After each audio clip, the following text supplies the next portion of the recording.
Today, I'm going to talk about copper adequacy, and it's important to energy resource adequacy in general. Public Service Commission opened a resource adequacy docket last year.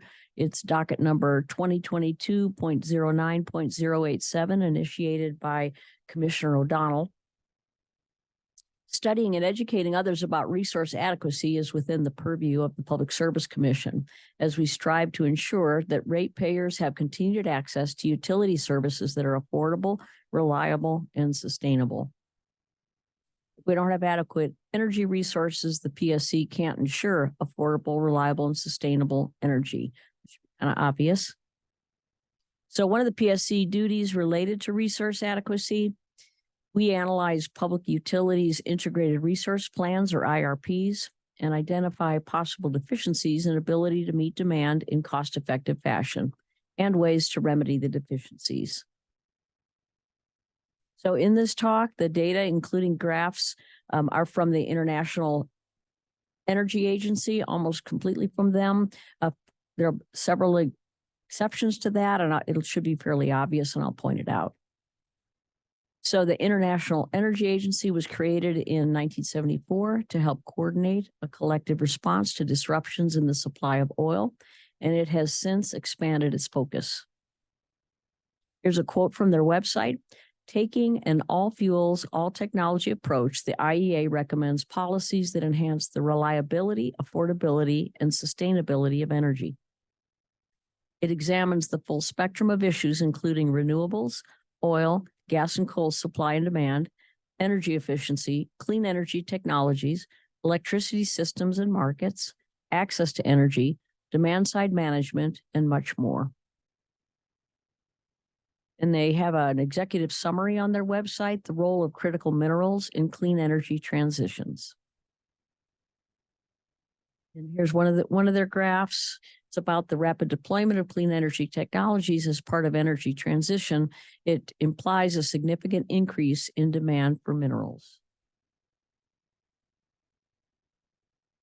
Solar, photovoltaic plants, wind farms, and electric vehicles require more minerals to build than their hydrocarbon-based counterparts.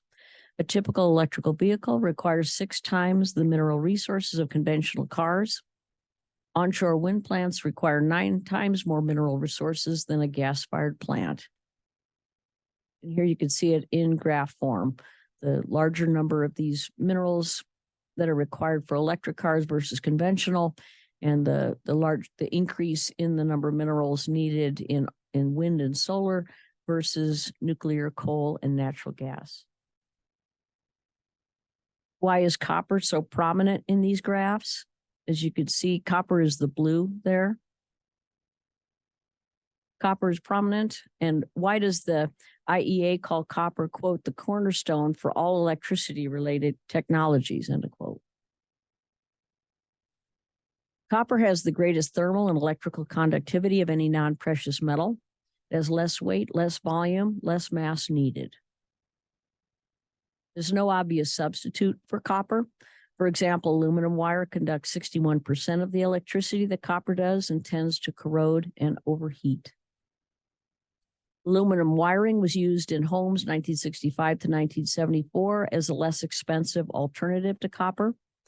And because of aluminum's greater expansion and vibration and then contraction, that leads to loosening of connections, arcing, and it caused fires in outlets, fixtures, and switches. There are 65 pounds of copper in the average car, over 400 pounds of copper in a typical home. Cables, wiring, motors, conductors, transformers, other power-enabling products have copper in them. Millions of feet of copper wiring are needed to extend transmission lines, install new wire, electrify existing appliances in cars, and build the denser, more complex grids needed to handle electricity produced by intermittent sources. The higher efficiency of copper translates into higher grid stability and reliability, lower cost overall, and ultimately less emissions of concern. It is anticipated by the IEA that there will be a doubling of mineral requirements for clean energy technologies by 2040. requirements for net zero emissions globally by 2050 would be 6 times more minerals by 2040. There's a graph that shows that.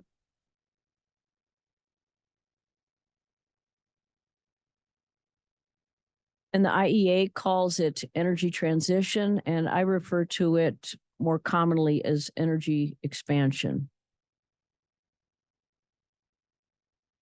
Rapid transition to low carbon energy. With that, the need for critical minerals escalates. Here's another graph showing that. Batteries, wind turbines, electricity networks, they vary in terms of the prominent minerals that are needed. For batteries, it's lithium, nickel, cobalt, manganese, and graphite. For wind turbines and electric vehicle motors, more rare earths. And for electricity networks, copper and aluminum.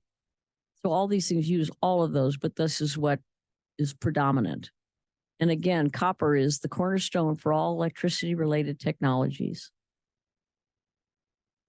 Why discuss copper today? The current Black Butte Copper Project hearing started June 21st, 2023, just recently. Let's review these graphs looking at copper in particular. See how prominent copper is in the clean energy transitions, or as I call them, expansions.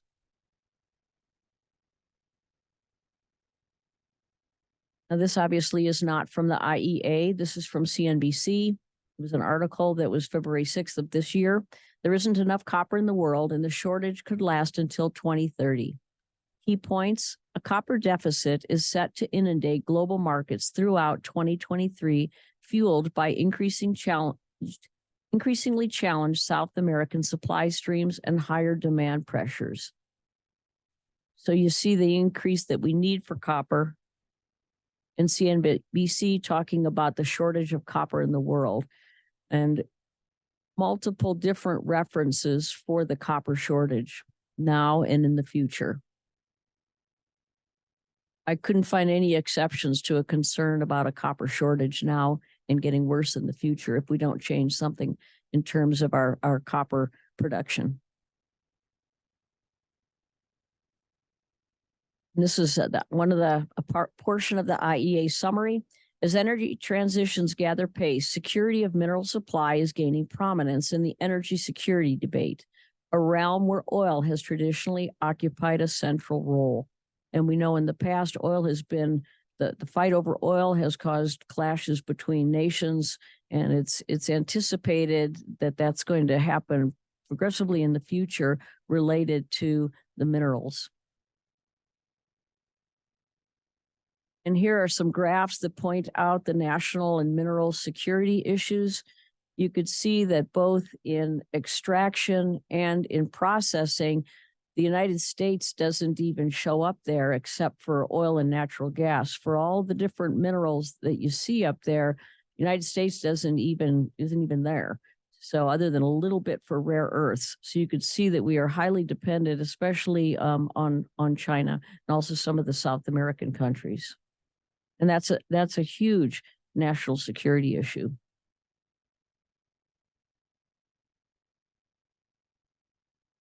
Here's another part of the IEA summary. Rapidly orderly energy transitions require strong growth in investment in mineral supply to keep up with the rapid pace of demand growth. Policymakers can take a variety of actions to encourage new supply projects. The European Union passed this year, March 16th of this year, a Critical Raw Materials Act. The purpose is to ensure that the European Union has access to a secure and sustainable supply of critical raw materials, enabling Europe to meet its 2030 climate and digital objectives.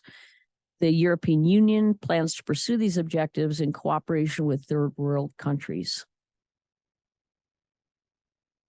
Now, in the United States, at least for copper in particular, we don't need to rely on third world countries. We have tremendous reserves and copper resources. But if you look at this graph, and this does not come from the IEA, it comes from another source, but you could see it depicted here. We have a lot of reserves, a lot of supply, but we haven't had much mining production. And that ties into the Black Butte Copper Project.